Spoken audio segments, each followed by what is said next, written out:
Bonjour, Jean-Pierre Kesslin, je suis gestionnaire de forêt de la commune de Burtigny. Si vous permettez, je m'installe dans mon bureau. Voilà, je suis à votre disposition. J'aimerais aujourd'hui vous transmettre tout l'amour qu'on a pour gérer ce patrimoine, qu'on a la chance d'avoir reçu, qu'on a la chance d'avoir et qu'on a la chance de transmettre. Ça, c'est très important.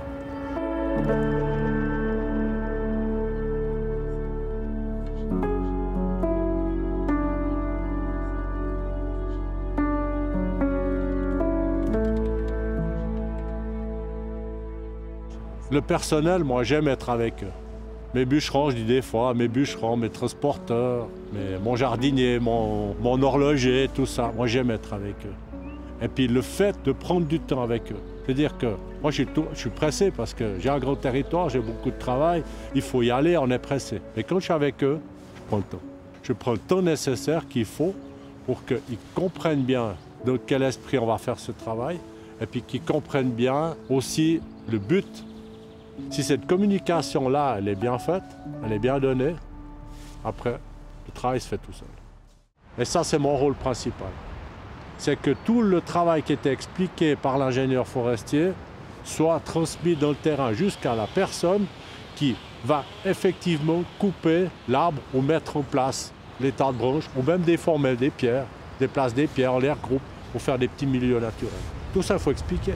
Comment les gens, ils n'ont pas envie de travailler sans savoir pourquoi ils le font. Vous enlevez l'énergie si vous faites ça. Ils n'ont plus d'énergie. C'est comme si vous coupez le jus, vous coupez la prise. C'est la même chose.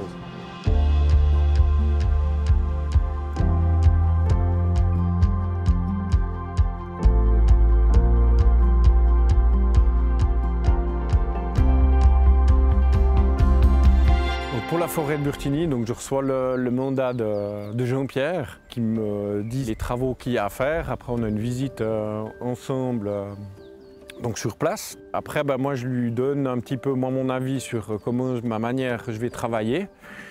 Et puis, suite à ça, après, j'attaque les travaux et je commence la coupe. Puis en général, Jean-Pierre me donne les assortiments qu'il y a à faire sur la coupe.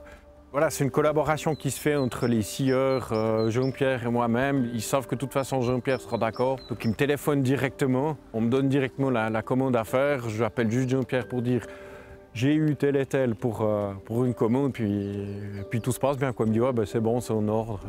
Puis voilà, il y a vraiment une collaboration qui est très saine, il y a vraiment un échange entre tous. Je trouve que c'est vraiment une manière de faire qui est assez intéressante.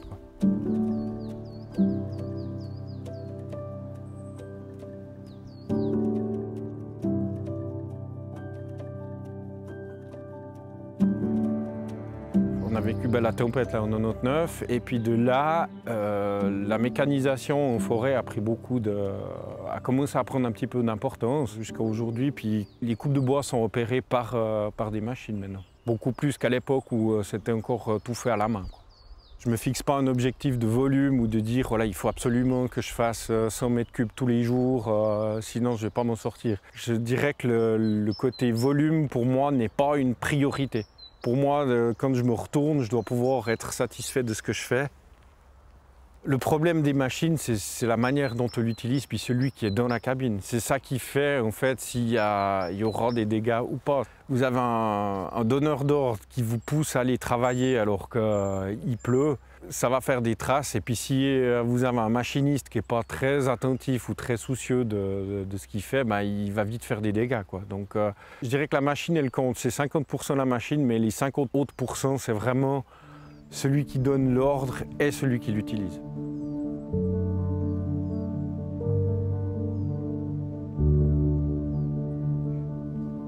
La forêt, elle est d'une grandeur très agréable. Elle est d'un seul tenant.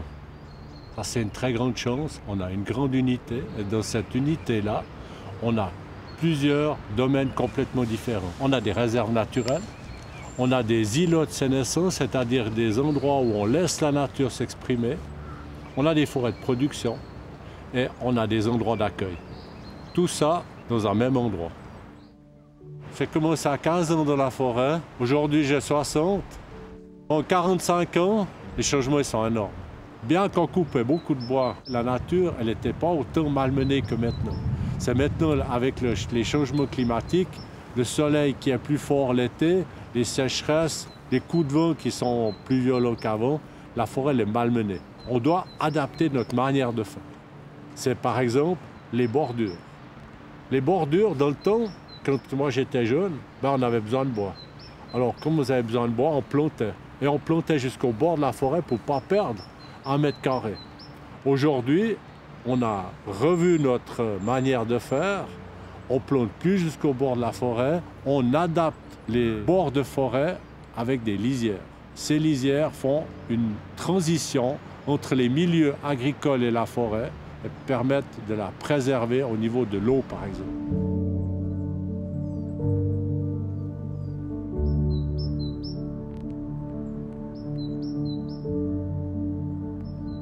Une fois de plus, il faut du temps. Rien en forêt ne peut être fait en 2 minutes. Ça, c'était souvent notre problème. On a coupé, après on voulait tout de suite avoir de la forêt. Alors qu'est-ce qu'on a fait? On a beaucoup planté. Maintenant, on observe au moment des abattages, ou quand on va faire les marquages avec le garde forestier, on observe la lumière. Et si on observe bien la lumière, qu'on coupe au bon endroit, tout bêtement, la forêt elle revient toute seule. Ici, sur les forêts de Burtine, une grande partie, c'est du rajeunissement naturel. Mais à quelques endroits, on intervient, comme on se trouve en ce moment, là, avec une plantation de chênes. Parce qu'en général, une plantation de chênes naturelle, on ne la trouve pas ici, à cette altitude, quoi. Il faut justement intervenir, aller chercher des plants en pépinière. On le fait de moins en moins, peut-être des communes le font un peu plus. Mais ici, ça va encore. On a bien du naturel qui est revenu.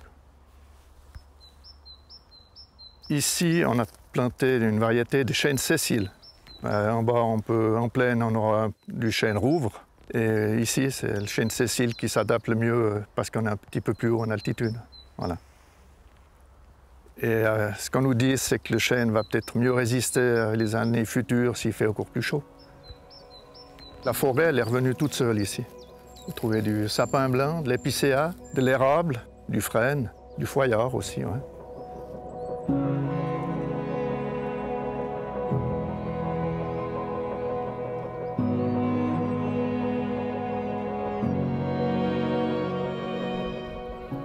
Bon, on aimerait en trouver plus d'endroits comme ça parce que c'est magnifique, parce que c'est tout du naturel. Quoi. La nature se fait toute seule. Quoi. Ici, il y en a pour entre 6 et 8 ans qu'ils ont commencé à pousser. Ouais. C'est magnifique. Quoi. La biodiversité, aujourd'hui, elle est nécessaire. Elle est nécessaire du fait que la forêt, elle est très malmenée. Et les contraintes sont beaucoup plus fortes. Et il y a une contrainte auquel on ne pense pas, parce qu'on les voit très rarement, c'est le gibier. On a des gibiers qu'on appelle des gros gibiers. Si une fois dans votre vie, vous croisez le cerf au plein milieu de forêt, je vous garantis que vous avez une émotion que vous allez vous rappeler très longtemps. C'est des animaux qui sont très grands. Et ces animaux, ils vivent dans nos peuplements. Alors, on a du tout adapté. Le biotope, si on veut dire, où ils vivent, il faut leur laisser de l'espace. Si c'est bête, on ne leur laisse pas de l'espace. S'ils ont faim, s'ils n'ont rien, ils cassent. Donc il leur faut leur laisser des espaces ouverts, des espaces où il y a de la nourriture, où ils peuvent manger. Pour les oiseaux, c'est la même chose. Si je coupe tous les arbres secs qui se trouvent sur Burtigny, c'est dommage pour les oiseaux. Ils vont les nicher où? C'est nécessaire, cette biodiversité. La grande difficulté de toute la gestion de cette forêt, c'est d'avoir des yeux qui sont ouverts sur plein de choses qui sont complètement différentes, voire parfois complètement opposées. Et puis, il faut la regarder. Je dis la regarder parce qu'elle est là devant moi. Il faut l'écouter, la regarder, et puis elle vous donne les solutions. Parfois, on a oublié ça. On a pensé aux animaux, on a pensé aux petites grenouilles, on a pensé aux petits oiseaux, puis on a oublié de penser qu'il y a aussi nous, êtres humains. Quand on n'est pas bien, quand on n'est pas en forme, tout ça, c'est où le refuge? Peut-être c'est la forêt. Donc tout ce milieu, il est vital à nous tous. Nous faisons partie peut-être aussi, peut-être, je m'exprimerai peut-être pas juste, mais de cette biodiversité. Nous aussi, on fait partie de ça. Nous aussi, on a besoin que cet environnement soit préservé pour nous. À certains endroits, on a dû interdire l'accès à l'être humain pour protéger. Mais c'est dans des surfaces qui sont relativement restreintes. Une fois de plus, la difficulté de trouver un juste milieu à tout ça, un équilibre. Pour trouver ce chemin, qu'une chose à faire. Les gros souliers, la forêt, vous allez dedans, les solutions arrivent toutes seules.